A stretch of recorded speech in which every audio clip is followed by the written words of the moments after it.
अस्सलाम वालेकुम भाई। भाई यही करते पे हो? ਸਬਸਕ੍ਰਾਈਬ ਇਕੱਠੀ ਕਰਾਂਗੇ। ਅੱਛਾ ਜੀ। ਇੱਕ ਇਹਦੇ ਵਿੱਚ ਤੁਹਾਨੂੰ ਲੱਭ ਜਾਂਦੀ ਕੋਈ ਸਬਸਕ੍ਰਾਈਬ ਵਗੈਰਾ? ਸ਼ੁਕਰ ਹੈ ਮਾਲਕ ਦਾ, ਰੱਬ ਦੇ ਛੱਡਦਾ ਮਾਲਕ। ਕੀ ਇਕੱਠਾ ਕਰਦੇ ਪਏ ਹੋ? ਪਲਾਸਟਿਕ ਬੋਤਲਾਂ। ਤੇ ਕੀ ਕਰਦੇ ਹੋ ਇਕੱਠਿਆਂ ਕਰਕੇ? ਆ ਵੇਚਨੇ ਆ। ਵੇਚਨੇ ਆ ਭਾਈ। ਅੱਛਾ ਜੀ। ਹਾਂ, ਬੱਚਿਆਂ ਵਾਸਤੇ ਮਜ਼ਦੂਰੀ ਕਰੀ ਦੀ ਹੈ ਭਾਈ। ਅੱਛਾ, ਬੱਚਿਆਂ ਵਾਸਤੇ ਮਜ਼ਦੂਰੀ ਕਰਦੇ ਪਏ ਹੋ। ਤੇ ਮਸਲਨ ਕਿ ਕਿੰਨੇ ਦੀ ਤੁਸੀਂ ਇਕੱਠੀ ਕਰ ਲੈਂਦੇ ਹੋ? ਇਹ 500-700 ਦੀ ਲੱਗ ਜਾਂਦੀ। ਅੱਛਾ ਜੀ। ਤੇ ਹੋਰ ਕੋਈ ਕੰਮ ਸ਼ਾਮ ਨਹੀਂ ਕਰਦੇ? ਕੋਈ ਸਿੱਖਿਆ ਹੈ? ਅਸੀਂ ਹੋਰ ਕੋਈ ਕੰਮ ਸਿੱਖੇ ਨਹੀਂ ਭਾਈ। ਛੋਟੇ ਇਧਰ ਮੂੰਹ ਕਰ ਹਾਂ ਜਰਾ। ਕਿੱਡਾ ਸੋਹਣਾ ਬੱਚਾ ਯਾਰ। ਇੱਧਰ ਦੇਖ। ਤੇ ਸਕੂਲੇ ਨਹੀਂ ਜਾਂਦਾ ਕਿਉਂ? ਅੱਛਾ ਅੱਛਾ। ਤੇ ਗੁਜ਼ਾਰਾ ਹੋ ਜਾਂਦਾ ਤੁਹਾਡਾ ਇਹਦੇ ਚ? ਅੱਲਾ ਦਾ ਸ਼ੁਕਰ ਹੈ ਭਾਜੀ, ਗੁਜ਼ਾਰਾ ਹੋ ਹੀ ਜਾਂਦਾ। ਸਹੀ ਹੈ ਸਹੀ ਹੈ ਸਹੀ। ਇਹੀ ਕੰਮ ਕਰਦੇ ਹੋ ਬਸ ਤੁਸੀਂ? ਹਾਂਜੀ। ਕਿੰਨੀ ਦੇਰ ਲੱਗੇ ਹੋ? ਕਿੰਨੀ ਦੇਰ ਹੋ ਗਈ ਤੁਹਾਨੂੰ ਇਹ ਕਰਦਿਆਂ? ਸਾਨੂੰ ਹੋ ਗਏ ਨੇ 20-25 ਸਾਲ। ਨਹੀਂ ਹੁਣ ਮਸਲਨ ਕਿ ਹੁਣ ਸਾਨੂੰ ਵੀ 10 ਮਿੰਟ ਹੋਏ। 10 ਮਿੰਟ ਹੋਏ ਨੇ।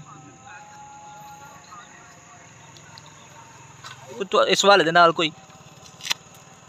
ਅਸੀਂ ਭਾਜੀ ਗਰੀਬ ਆਦਮੀ ਬੰਦੇ ਜੇ ਸਿਰਫ ਹੈ ਕਹਿਣਾ ਚਾਹੁੰਦੇ ਆ ਕਿ ਅੱਲਾ ਸਾਨੂੰ ਵੀ ਕੋਈ ਘਰ ਬੂਆ ਬਣਾਏ। ਅੱਛਾ। ਕੁੱਲੀਆਂ ਚ ਰਹਿੰਦੇ ਆ ਭਾਜੀ, ਔਰ ਜਦੋਂ ਬਾਰਿਸ਼ ਪੈਂਦੀ ਹੈ ਚੋਣ ਲੱਗ ਪੈਂਦੀਆਂ ਨੇ। ਚੋਣ ਲੱਗ ਪੈਂਦੀਆਂ ਤੇ ਕਿੰਜ ਗੁਜ਼ਾਰਾ ਮਸਲਨ ਕਿ ਫਿਰ ਉਹ ਕਰਦੇ ਹੋ ਤੁਸੀਂ? ਪਾਣੀ ਸਾਰਾ ਕੱਢੀ ਦਾ ਬਾਹਰ।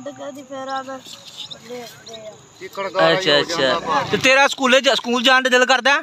ਇੱਧਰ ਦੇਖ ਛੋਟੇ, ਦਿਲ ਕਰਦਾ ਸਕੂਲ ਜਾਣ ਦੇ?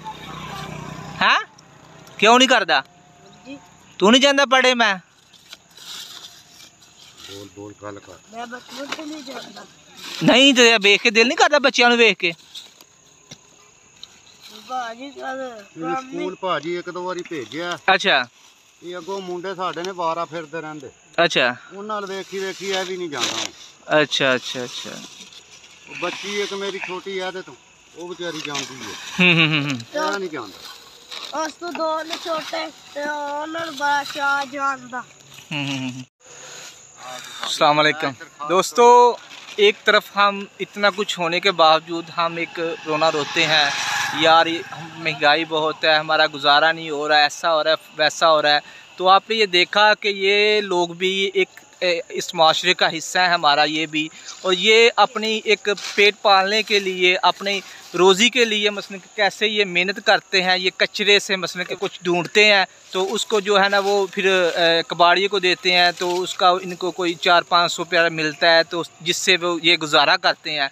तो जब हम इनकी तरफ देखेंगे कि तो हमें जो अपने गम है वो भूल जाएंगे कि हमारे पास इतना कुछ होने के बावजूद फिर भी हम जो है ना ये रोना रोते हैं यार, हमारा गुजारा नहीं हो रहा, हमारा ये हो रहा है, हम भूखे मार रहे हैं, या ऐसे हो रहा है। तो एक तरफ इनकी तरफ भी हमें देखना चाहिए कि ये भी हमारा हिस्सा है। ये कैसे मसलन कि अपनी एक रोटी के लिए जो है ना ये किस हद तक चले जाते हैं कि ये अभी कचरे से जो है ना वो मसाइल ढूंढ रहे हैं, और जिससे इन्होंने अपने पेट की जो है ना वो भूख को मिटाना है।